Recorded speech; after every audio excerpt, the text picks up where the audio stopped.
Let's discuss illustration 7 in page number 152.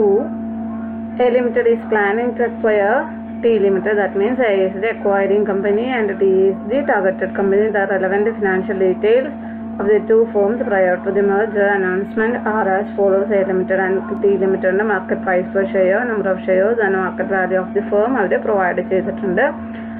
Then the merger is expected to bring the gains which have present value of 150 lakhs. അതായത് merger ചെയ്ത് കഴിഞ്ഞാൽ 150 lakhs നമുക്ക് gain വരുന്നുണ്ട്. That means അവിടുത്തെ നമ്മുടെ profit accrued എന്ന് പറയുന്നത് 150 lakhs ആണ്. A Limited offers 2,50,000 shares in exchange for 5 lakh shares to the shareholders of T Limited. അതായത് 5 ലക്ഷം ഷെയർസ് ആണ് ടോട്ടൽ T Limited എന്നുള്ളത്. അതിന് പകരമായിട്ട് 2,50,000 ഷെയർസ് ആണ് അവർ കൊടുക്കാമെന്ന് പറഞ്ഞു. That means 2,50,000 shares divided by 5 lakh shares.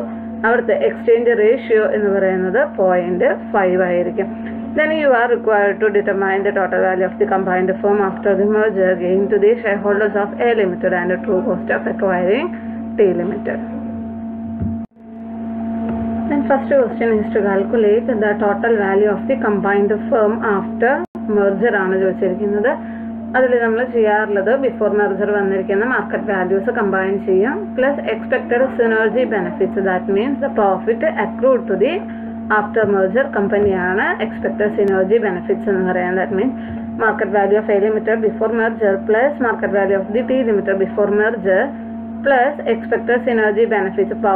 Profit ആണ് എന്നുണ്ടെങ്കിൽ നമ്മൾ ആഡ് ചെയ്യും, ലോസ് ആണ് എന്നുണ്ടെങ്കിൽ ഡിഡക്ട് ചെയ്യും. ഇപ്പോൾ ടോട്ടൽ വാല്യൂ വരുന്നത് 750 lakhs plus 150 lakhs plus 150 lakhs ആണ് നമുക്ക് പ്രോഫിറ്റ് അക്രൂഡ് വന്നിരിക്കുന്നത്. ദാറ്റ് മീൻസ് 1,050 lakhs ആണ് total value of the combined firm after merger വരുന്നത്. സെക്കൻഡ് ക്വസ്റ്റ്യൻ ചോദിച്ചിരിക്കുന്നത് computation of gain to the share holders of A limited ആണ് ചോദിച്ചിരിക്കുന്നത്. Market value of shares held by the share holders of A Limited after merger minus before merger. Already നമ്മൾ വേറൊരു ക്വസ്റ്റ്യനിൽ discuss ചെയ്തിട്ടുണ്ടായിരുന്നു. After merger വരുന്ന market value before merger വരുന്ന market value നമ്മൾ deduct ചെയ്ത് കഴിഞ്ഞാൽ gain accrued or profit accrued calculate ചെയ്യാം. ദെൻ പറഞ്ഞ ഇക്വേഷൻ പോലെ gain to share holders of the A limited ആണ് ചോദിച്ചിരിക്കുന്നത്. ടോട്ടൽ കമ്പൈൻഡ് ഫേമിന്റെ total value of the combined firm that will be 1,050 lakhs ആണ് വന്നിരിക്കുന്നത്. ഇത് എ ലിമിറ്റഡിന്റെ ഗെയിൻ ആണ് ചോദിച്ചിരിക്കുന്നത്. അപ്പോൾ എ ലിമിറ്റഡിന്റെ number of shares that is 10 lakhs divided by total of the combined firm. Combined ഫേമിലെ ടോട്ടൽ നമ്പർ ഓഫ് ഷെയർസ് ആണ്. അപ്പോൾ എ ലിമിറ്റഡിന്റെ ഷെയർസ് ഓൾറെഡി അവിടെ എക്സിസ്റ്റഡ് ആണ്. അതുപോലെ തന്നെ ടി ലിമിറ്റഡിൽ നമ്മൾ പറഞ്ഞിട്ടുണ്ടായിരുന്നു 5 lakh ഷെയർസിന് പകരം 2,50,000 ഷെയർസ് ആണ് അവർ ഇഷ്യൂ ചെയ്യുന്നത്. ദാറ്റ് മീൻസ് 12,50,000 ഷെയർസ് ആണ് ടോട്ടൽ കമ്പൈൻഡ് ഫേമിലെ നമ്പർ ഓഫ് ഷെയർസ് ഔട്ട്സ്റ്റാൻഡിംഗ് എന്ന് പറയുന്നത്. ദാറ്റ് മീൻസ് അവിടെ പോസ്റ്റ് മെർജർ ഫേമിന്റെ market value will be 1,050 into 10 lakhs divided by 12,50,000 ആണ് വരുന്നുണ്ടായത്. ദാറ്റ് മീൻസ് 840 lakhs വരുന്നുണ്ടായിരിക്കും. ദെൻ പ്രീ മെർജർ ഫേമിന്റെ അവരുടെ market value of the firm എന്ന് പറയുന്നത് 750 ആണ്. അത് ഡിഡക്ട് ചെയ്യുമ്പോൾ 90 lakhs ആണ് total gain to the share holders of A limited വരുന്നുണ്ടായിരിക്കും. ദെൻ തേർഡ് ക്വസ്റ്റ്യൻ എന്ന് പറയുന്നത് calculate the true cost of acquiring T limited. T limited വാങ്ങാനായിട്ട് വന്നിരിക്കുന്ന ട്രൂ കോസ്റ്റ് ആണ്.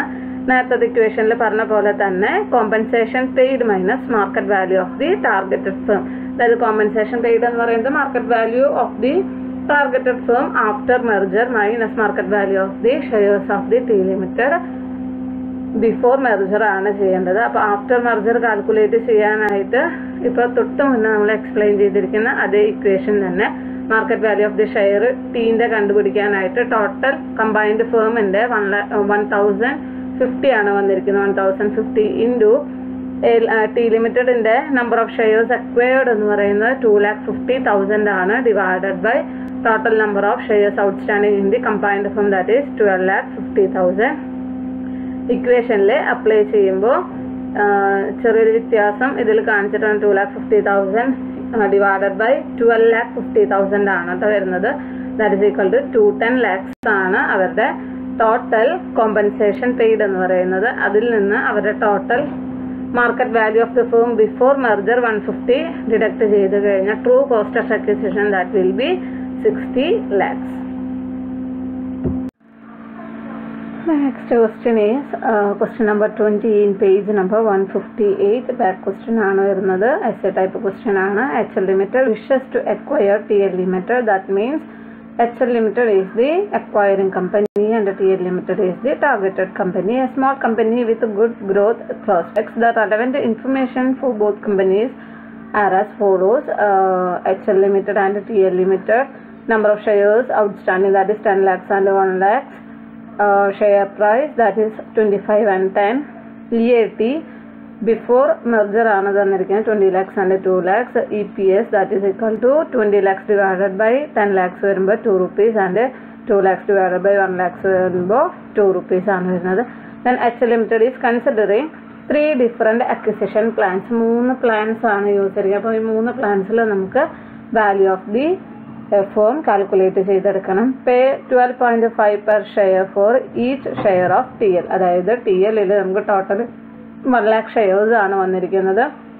ആ 1 lakh ഷെയർസിന് 12.5 per ഷെയർ വെച്ചിട്ട് നമ്മൾ പേയ്മെൻറ്റ് നടത്തുന്നത്. ദാറ്റ് മീൻസ് അതായത് HL Limited അവരുടെ ഷെയർസ് ഇഷ്യൂ ചെയ്യുന്നില്ല.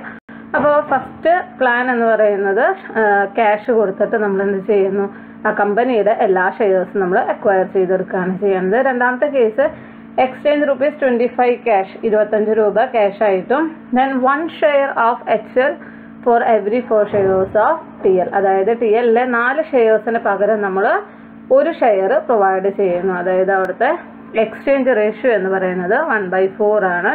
ദെൻ മൂന്നാമത്തെ കേസ് വരുന്നത് exchange 1 share for every 2 shares of TL. TL-ലെ 2 ഷെയറിന് നമ്മൾ 1 ഷെയർ പ്രൊവൈഡ് ചെയ്യുന്ന അവിടുത്തെ എക്സ്ചേഞ്ച് റേഷ്യോ എന്ന് പറയുന്നത് 1/2 ആണ്.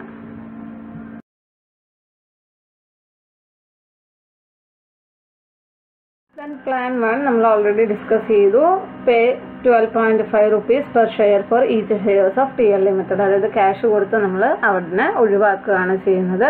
That means number of shares in post merger firm that is equal to 10 lakhs. അതായത് നമ്മൾ മെർജ് ചെയ്തിരിക്കുന്ന കമ്പനിയുടെ, അതായത് ടാർഗറ്റഡ് കമ്പനിയുടെ ഷെയർസ് ഒന്നും നമ്മൾ അക്വയർ ചെയ്യുന്നില്ല. ദാറ്റ് മീൻസ് അത് പോസ്റ്റ് മെർജർ ഫേമിൻ്റെ ഷെയറിൻ്റെ നമ്പർ എന്ന് പറയുന്നത് that is equal to the shares of HL Limited in the before merger വരുന്നത് 10 lakhs തന്നെയാണ്. ദെൻ പ്ലാൻ 2 ആണ് പറയുന്നത് exchange rupees 25 cash and 1 share of HL for every 4 shares of TL Limited.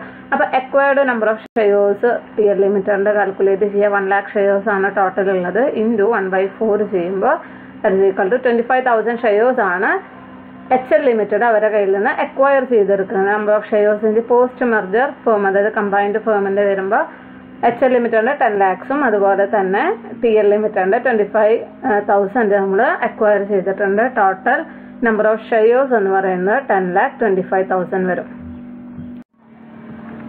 Then plan 3 exchange 1 share for every 2 shares of TL Limited ആണ് പറഞ്ഞിരിക്കുന്നത്. അപ്പോൾ acquired shares of TL Limited by HL Limited that is equal to 1 lakh into 1/2. അതായത് 2 ഷെയറിന് 1 share provide ചെയ്യുന്നത്. That means 50,000 shares ആണ് HL Limited TL Limitedൽ നിന്ന് acquire ചെയ്യുന്നത്. That means number of shares in the post merger firm or combined firm that is equal to 10,50,000 shares. ഇനി അതിലെ first question ചോദിച്ചിരിക്കുന്നത് what will be HL's EPS be under each of the following 3 plans. അതായത് 3 പ്ലാൻസിൽ നമുക്ക് വന്നിരിക്കുന്ന values ആണ് ചോദിച്ചിരിക്കുന്നത്. അപ്പോൾ EPS calculate ചെയ്യണമെന്നുണ്ടെങ്കിൽ പോസ്റ്റ് മെർജർ ഏർണിങ്സ് കാൽക്കുലേറ്റ് ചെയ്യണം. ദാറ്റ് മീൻസ് കമ്പൈൻഡ് ഫേമിൻ്റെ ഏർണിങ്സ് കാൽക്കുലേറ്റ് ചെയ്യണം. അതിനെ നമ്മുടെ പ്രീ മെർജർ ഫേംസിൻ്റെ number of outstanding shares into EPS വെച്ച് മൾട്ടിപ്ലൈ ചെയ്ത് കഴിഞ്ഞാൽ കിട്ടുന്ന ആൻസറാണ് പോസ്റ്റ് മെർജർ ഫേമിൻ്റെ കമ്പൈൻഡ് ഏർണിങ്സ് എന്ന് പറയുന്നത്. That is equal to 10 lakh into 2 plus 1 lakh into 2 ചെയ്യുമ്പോൾ 22 lakhs ആണ് ടോട്ടൽ പോസ്റ്റ് മെർജർ ഏർണിങ്സ് എന്ന് പറയുന്നത്. Then PE ratio of HL Limited, അതായത് ഇപ്പോൾ നമ്മുടെ എക്സിസ്റ്റിംഗ് ആയിട്ട് നിൽക്കുന്ന കമ്പനിയുടെ PE ratio that is equal to market price per share divided by earnings per share ആണ് വരുന്നത്. Market price that is equal to 25 rupees already ക്വസ്റ്റ്യനിൽ മെൻഷൻ ചെയ്തിട്ടുണ്ട്. Then EPS of the company mention ചെയ്തിട്ടുണ്ട് that is equal to 2. That means 12.5 ആണ് PE ratio വരുന്നത്. Calculation of EPS after merger and MPS after merger. ഇത് രണ്ടെണ്ണമാണ് നമ്മുടെ ക്വസ്റ്റ്യനിൽ ഇവർ ചോദിച്ചിരിക്കുന്നത്. Then post merger earnings already നമ്മൾ പ്ലാൻ 1, 2, 3 കാൽക്കുലേറ്റ് ചെയ്തിട്ടുണ്ട്. Post merger earnings that is equal to 22 lakhs. And number of shares outstanding plan 1 വരുന്നത് 10 lakhs, പ്ലാൻ 2 വരുന്നത് 10,25,000 ആൻഡ് പ്ലാൻ 3 വരുന്നത് 10,50,000 ഓൾറെഡി നമ്മൾ മെൻഷൻ ചെയ്തിട്ടുണ്ട്. Then EPS after merger, that is equal to post merger earnings divided by number of shares outstanding in the combined firm. അത് ചെയ്യുമ്പോൾ 22 lakhs divided by 10 lakhs, 22 lakhs divided by 10,25,000 and 22 lakhs divided by 10,50,000 ചെയ്യുമ്പോൾ EPS after merger will be 2.2 in the plan 1, 2.146 in plan 2 and 2.095 in plan 3 വരും.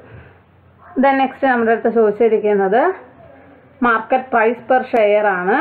Post merger കമ്പനിയുടെ market price per share എത്രയാണ് വരിക എന്നുള്ളതാണ് ചോദിച്ചത്. അപ്പോൾ പോസ്റ്റ് മെർജർ കമ്പനി എന്ന് പറയുമ്പോൾ അവിടെ ഏത് കമ്പനിയാണ് എക്സിസ്റ്റിംഗ് ആയിട്ടുള്ളത് എന്ന് വേണം നമ്മൾ കൺസിഡർ ചെയ്യാനായിട്ട്. അവിടെ HL ലിമിറ്റഡ് ആണ് നമുക്ക് എക്സിസ്റ്റഡ് ആയിട്ട് നിൽക്കുന്നത്.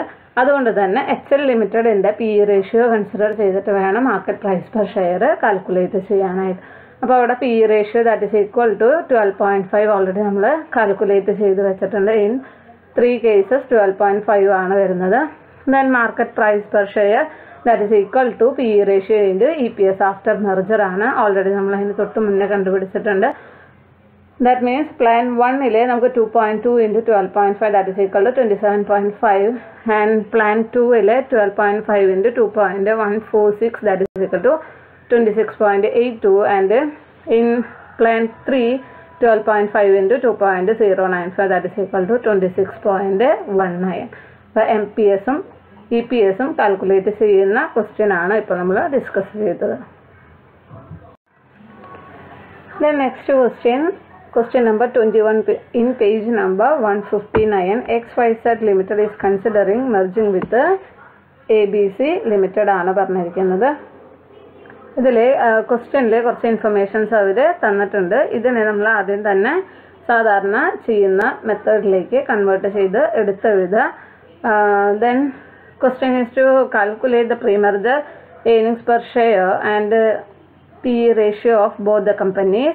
If ABC's PE ratio is 8, what is the current market price and what is the exchange ratio and what will XYZ's post merger EPS be? അതായത് ഇവിടെ ടാർഗറ്റഡ് കമ്പനി എന്ന് പറയുന്നത് ABC ലിമിറ്റഡും അക്വയറിംഗ് കമ്പനി എന്ന് പറയുന്നത് XYZ ലിമിറ്റഡും ആണ്. Then what must be the exchange ratio be for XYZ's pre and post merger EPS to be the same. ഇതാണ് നമുക്ക് ക്വസ്റ്റ്യൻ തന്നിരിക്കുന്നത്. ഇനി ഇതിൻ്റെ ബേസിസ് നമുക്ക് എടുത്തിരിക്കുന്ന ഇൻഫർമേഷൻസിൻ്റെ ബേസിസിൽ കാൽക്കുലേഷൻസ് ചെയ്യാം. തന്നിരിക്കുന്ന ഇൻഫർമേഷൻസ് ആണ് നമ്മളിവിടെ താഴേക്ക് എടുത്തെഴുതിയിരിക്കുന്നത്. XYZ ലിമിറ്റഡും ABC ലിമിറ്റഡും share price, shares outstanding, number of shares outstanding and EAT ആണ് ഒരു ക്വസ്റ്റ്യനിൽ മെൻഷൻ ചെയ്തിരിക്കുന്നത്. Then first question is to calculate the pre-merger earnings per share and PE ratio of both the companies.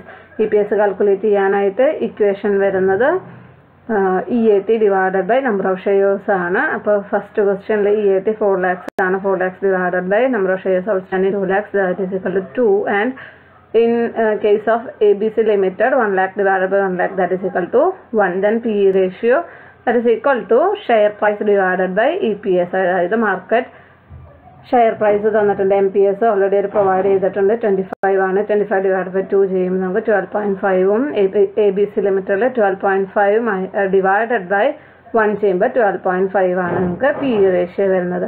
ഇനി second question തന്നിരിക്കുന്നത് if ABC's PE ratio is 8, അതായത് ABCയുടെ PE ratio 8 ആണ് എന്നുണ്ടെങ്കിൽ current market price calculate ചെയ്യാനാണ് പറഞ്ഞിരിക്കുന്നത്.